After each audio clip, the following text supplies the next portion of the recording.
করব হচ্ছে AC part নিয়ে আলোচনা করব। তো আমাদের এসি পার্টটা হচ্ছে আমাদের আলেকজান্ডার বইয়ের 9 নম্বর চ্যাপ্টার থেকে আসলে স্টার্ট হয়। 9 নম্বর থেকে শেষ পর্যন্ত বেশ কয়েকটা চ্যাপ্টার আছে। তো আমাদের পড়ার আগে আসলে জানতে হবে, ফার্স্ট আমাদেরকে জানতে হবে যে এসি আর ডিসি এর মধ্যে বেসিক কোনো পার্থক্য আছে কিনা। তো এসি আর ডিসি এর মধ্যে যদি কোনো পার্থক্য থাকে তাহলে আমি আগাবো যে এসিতে কি কি লাগে আর ডিসিতে কি কি ছিল যেটা এসিতে আমার আছে অথবা নাই এরকম। আর এসির জন্য আমার ক্যালকুলেশন যেহেতু বারবার বলতেছি একই রকম, সেই আমার ভি ইকুয়ালস টু আই আর এর সূত্র বারবার আসবে। তাহলে এখানে কি আমার এক্সট্রা লাগবে যেটা আমার ডিসিতে ছিল না, তো এটা হচ্ছে আমার ফার্স্টে জানতে হবে। ওকে, রুবেল মিয়া কিছু বলবেন?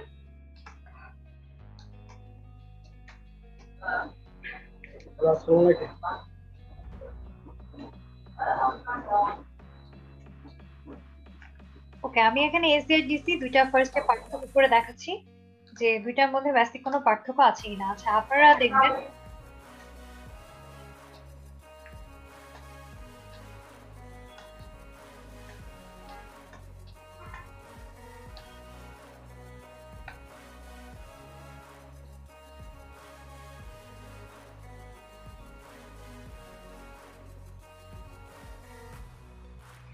তো এইখানে আমি দুইটা চিত্র আঁকাইছি এসি আর ডিসি কে আলাদা করে করে।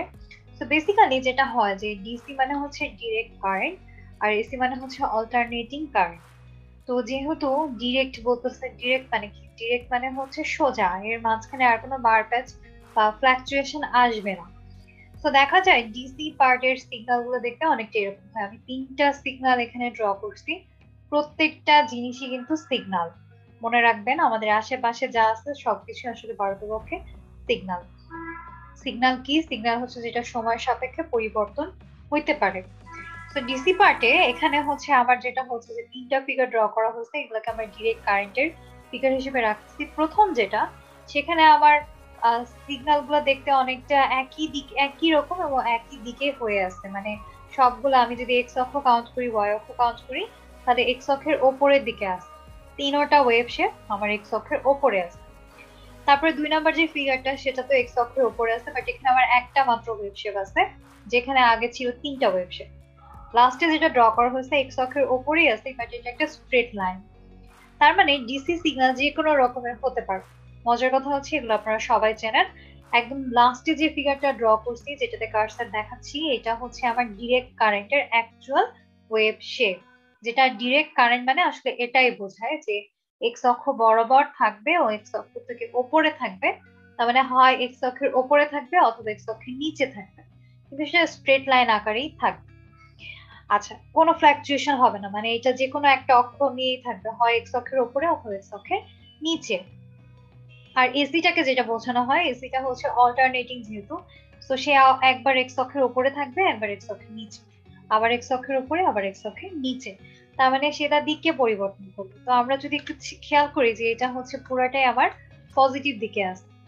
আর এসি পার্টে যেটা আমার, সেটা একবার হচ্ছে পজিটিভ পার্টে আছে, আর এবার এক্স অক্ষের নিচে নেগেটিভ পার্টে চলে গেছে। আবার কিছু সময় পরে যে দেখতে পাচ্ছি এটা এক্স অক্ষের উপরে চলে গেছে, দ্যাট মিনস পজিটিভে চলে গেছে। আবার কিছু সময় পরে এটা নেমে গেছে, তার মানে নেগেটিভ হাফে চলে গেছে। তো এভাবে সে বারবার তার পোলারিটিস চেঞ্জ করতেছে, এটাকে বলে পোলারিটি। একবার পজিটিভ পোলারিটি, একবার নেগেটিভ, আবার পজিটিভ, আবার নেগেটিভ, এরকম করে তার দিককে পরিবর্তন করছে। সেজন্য এটাকে বলা হচ্ছে অল্টারনেটিং কারেন্ট। কিন্তু যদি ডিসি কারেন্টটা খেয়াল করি, তাহলে সেটা শুধুমাত্র হয় পজিটিভ দিকে যাবে, অথবা এটা কিন্তু এরকমও হতে পারে যে এটা শুধুমাত্র নিচের দিকেই যাচ্ছে। তো এটা বারবার দিককে পরিবর্তন করতে পারবে না। এবার যে সে যেমন নিচের দিকে বা নেগেটিভ দিকে চলে আসছে, সে উপরের দিকে আর যেতে পারবে না। তো এই ধরনের ওয়েভ ফর্মকে আমরা বলে থাকি ডিসি ওয়েভ ফর্ম, আর এটাকে বলে থাকি এসি ওয়েভ ফর্ম। তো বেসিক্যালি এগুলো হচ্ছে আমার এই যে ডিসি ওয়েভ ফর্ম যেটা দুইটা আমরা ড্র করছি, এই দুইটা হচ্ছে একেবারেই আমার কি বলে পিওর ডিসি, একেবারে পিওর ডিসি, এটার মধ্যে কোনো খাত নাই। কিন্তু ওপরে যে দুইটা ডিসি ওয়েভ ফর্ম আঁকা হচ্ছে, এদেরকে আমরা পিওর ডিসি বলতে পারবো না, কারণ পিওর ডিসিতে আমি বলে আসছি যে তাকে স্ট্রেট হইতে হবে, ডিরেক্ট, বাট এখানে তো কার্ভ হয়ে গেছে। সেই জন্য এটাকে আমরা কখনোই পিওর বলতে পারবো না।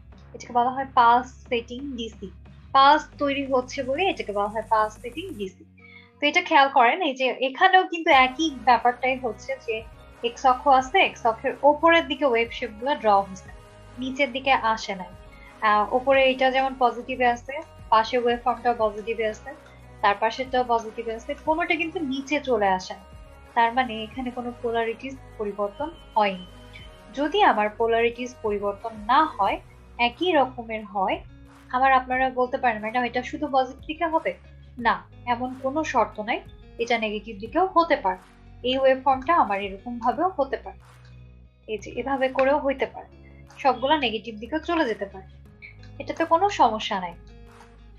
তো এরকম ভাবে যদি থাকে যে হয় সে পজিটিভ অথবা সে নেগেটিভ, মাঝামাঝি কোনো কিছুতে নাই, তাহলে সেটাকে আমরা বলবো ডিসি, পালসেটিং ডিসি।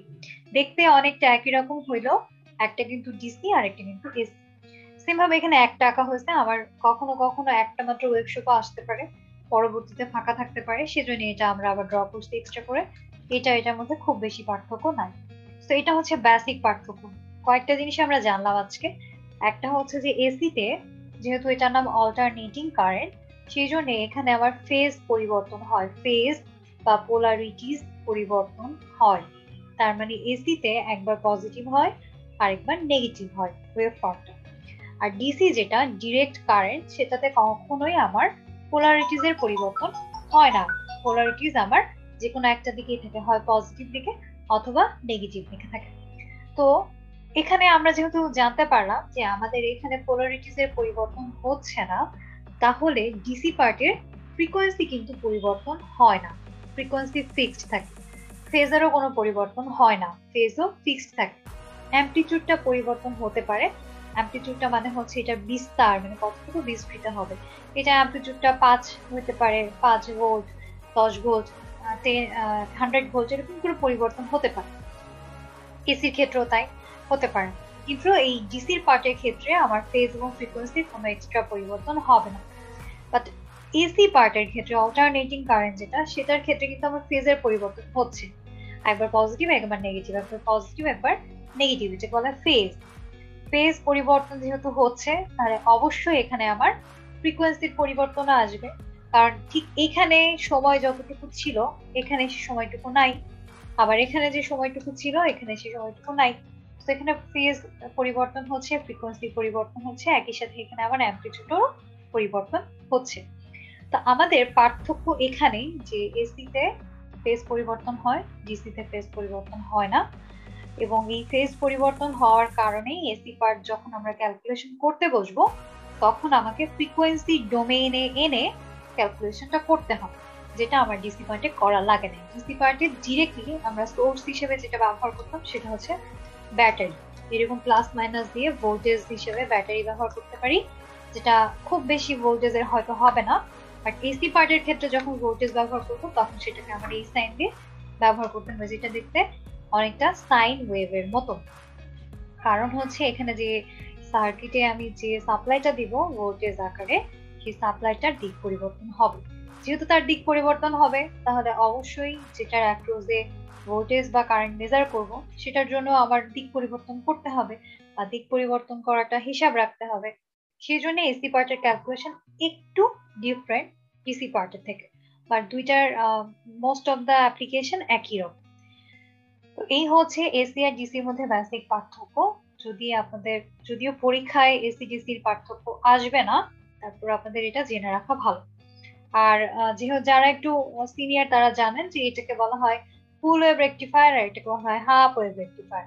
তো ডিসি পার্টের আবার দুইটা হতে পারে, এসি পার্টের কিন্তু রেকটিফিকেশন হয় না, রেকটিফিকেশন করে আমরা ডিসিটা পাই। তো এই হচ্ছে আবার এসি ডিসির পার্থক্য। কারো কোনো কোয়েশ্চেন থাকলে করতে পারেন।